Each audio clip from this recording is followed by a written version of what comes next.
This morning we'll be looking at still looking at the churches, God's messages to us through these 7 churches in Revelations 2 and 3. Now today we're looking at Smyrna, and Smyrna is the 2nd church, and the topic is Smyrna, the suffering church, and you'll see why. Now, Smyrna was located north of Ephesus, and it is known as the beauty of Asia. And the name is believed to be that of an Anatolian goddess worshipped there by the name of Smyrna. Now, the numerous Jews in this particular city were bitterly opposed to Christianity. And the Christians experienced persecution and martyrdom. I'm talking about being burnt at the stake, burnt alive. And as such, that is why they're called the suffering church. They endured a lot. Now, the period of the Smyrna church era was from AD 100 to AD 323. Now, pagan Rome attempted to destroy the Christians during this era. And as such, the Christians were viciously, and note the word, viciously persecuted by the Roman Empire. And this church, of course, was what you would deem to be in the post-apostolic era. And it was not until Constantine the Great issued the Edict of Milan, which granted Christians religious freedom. So this, my brothers and sisters, friends, was the suffering church. And reprieve came only at the very end. So many lost their lives. But I want us to note as we go to the Bible in Revelations 2, and we begin at verse 8.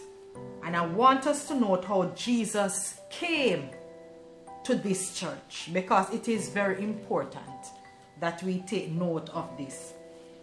In verse 8 it says, "And unto the angel of the church in Smyrna write, these things said the first and the last, which was dead and is alive."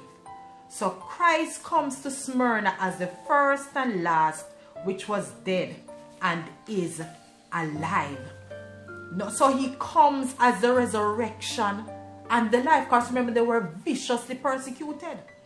And we all know this song, at least most of us should know this song, which says, "Go ahead, drive the nails in my hands, laugh at me where you stand, go ahead, and say it isn't me. The day will come when you will see, 'cause I'll rise again. Ain't no power on earth can tie me down. Yes, I'll rise again. Death can't keep me in the ground." And it was very important that Jesus, come to this era, the church in this era, as the resurrection and the life. He that was dead and is alive. And he's first when it comes on to the first and the last, as it makes reference, because he's before all things. He was there before creation. He's the first that should rise from the dead, and he is the first fruits of them that slept. Based on scripture here, he is the first begotten of the dead, and he's the firstborn from the dead, that in him all things he might have the preeminence, according to Colossians 1 verse 18 and Revelations 1 verse 5. So Jesus is the first in all these, because it is through him where creation came about, right? And it is through him again, my brothers and sisters and friends, that recreation can be achieved. So that is why he's the first, yes, and he's the last, because he will be the last man standing. He will be the last, because he has won the war, my friends. He has won the war. So Jesus came to this church as the resurrection and the life, the one that was dead. But he's no longer dead, he's alive. God is not dead No, he's alive. And you know, we know that in Ephesus he came as one that walked among the candlesticks, because he's walking from heart to heart. He's telling us, I know what is inside of you. You can't fool me. You know, and you know, and of course he's indicating too that he's watching over us and protecting us. And here he's saying that, look here, to Smyrna, let them kill you, let them persecute you. Know that one day, once you die in me, you will rise again. And that is the assurance that we have this morning. You know, we are living through a pandemic. Some of us have seen many died. But once those individuals die believing, giving themselves to Jesus Christ, they will rise again. That is the hope. And that is why it is a blessed hope. So COVID may have done its thing, but Jesus is the resurrection and the life. And you know, we will rise again. And right now too, you might be financially dead, emotionally dead. But know that Jesus is that remedy that we need. You know, when it comes on to pain and suffering, nobody likes to really go through suffering or pain. It is never an easy, it's not welcomed. You know, but when we go through it, we can either react in a way where we safeguard ourselves, right? Or we react in a way where if we prolong the pain, we end up destroying ourselves. You know, so pain, even though pain is caused from sin. Sin is the reason why we have suffering and pain. But remember that Jesus is the remedy. No matter what pain you're going through right now, no matter what suffering, no matter how dead your circumstances may be, remember that Jesus is the resurrection and the life. He can come into the midst of your dead situation and he can speak life. Right? Let him do his work in you.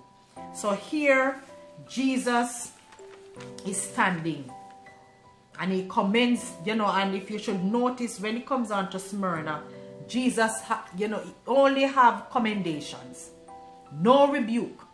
Jesus said, I know your works and tribulation. So Jesus knows what we are going through. He knew what they were going through. He knows what you and I are going through. And he says, I know your poverty. And the poverty here is worldly poverty.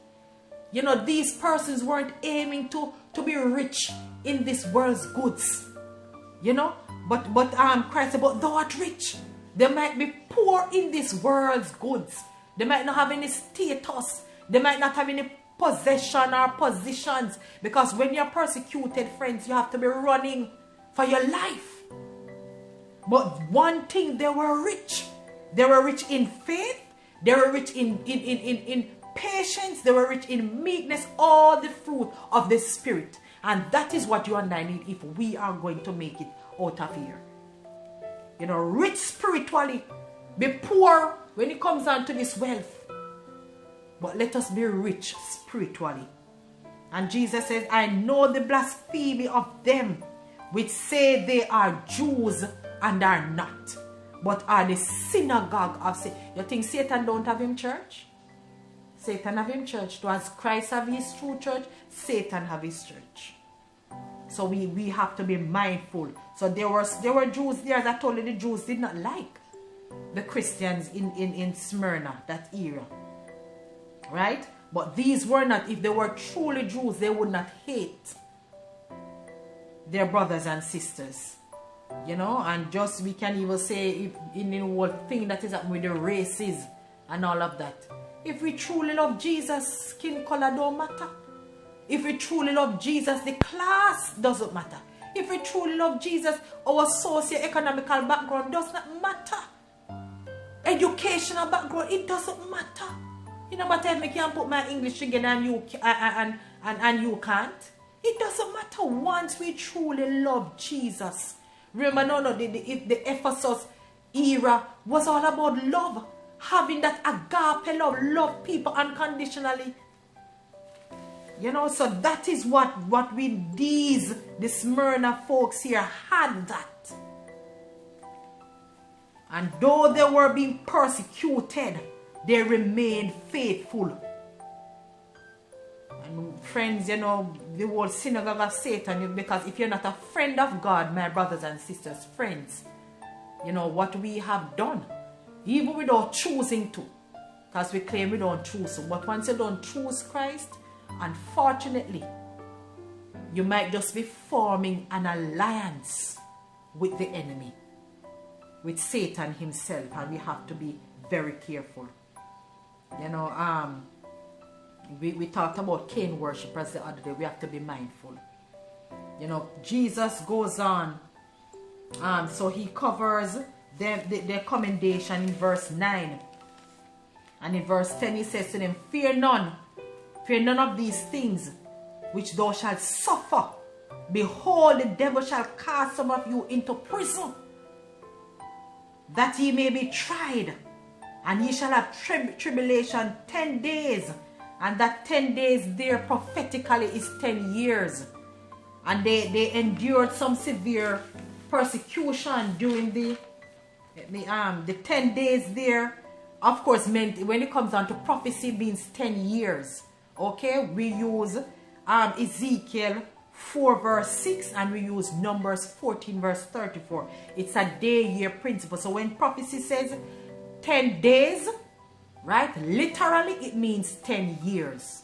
So prophetically it's 10 days, but literally it's 10 years. Right, so 10 years they suffered persecution under the Diocletian.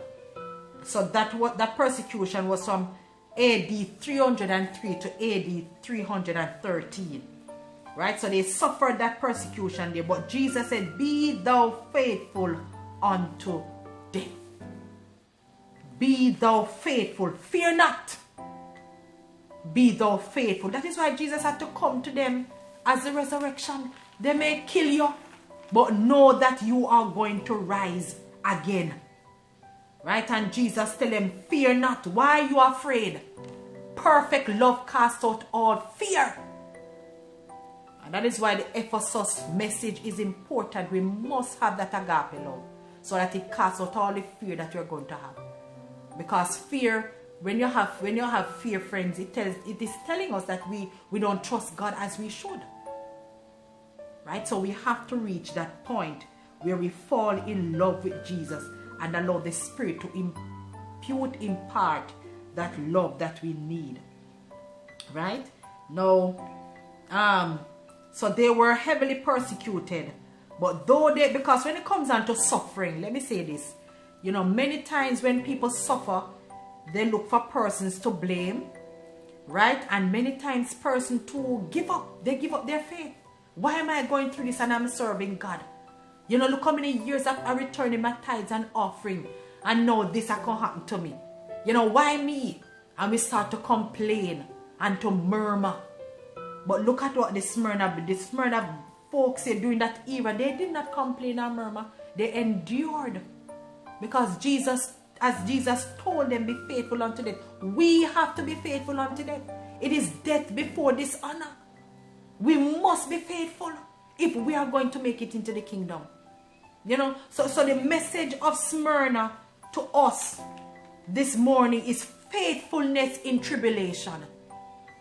You know, once we have the agape love, it will help us to endure, to be faithful in tribulation.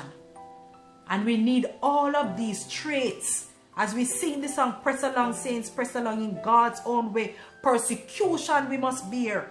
Trials and crosses in our way. But the hotter the battle, the sweeter the victory.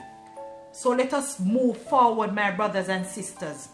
You know, once you suffer as a Christian, based on 1 Peter 4, you know, and verse 12, you know, Peter says, beloved, think it not strange concerning the fiery trial, which is to try you, as though some strange thing happened unto you. But rejoice in as much as ye are partakers of Christ's sufferings, that when his glory shall be revealed, ye may be glad with exceeding joy.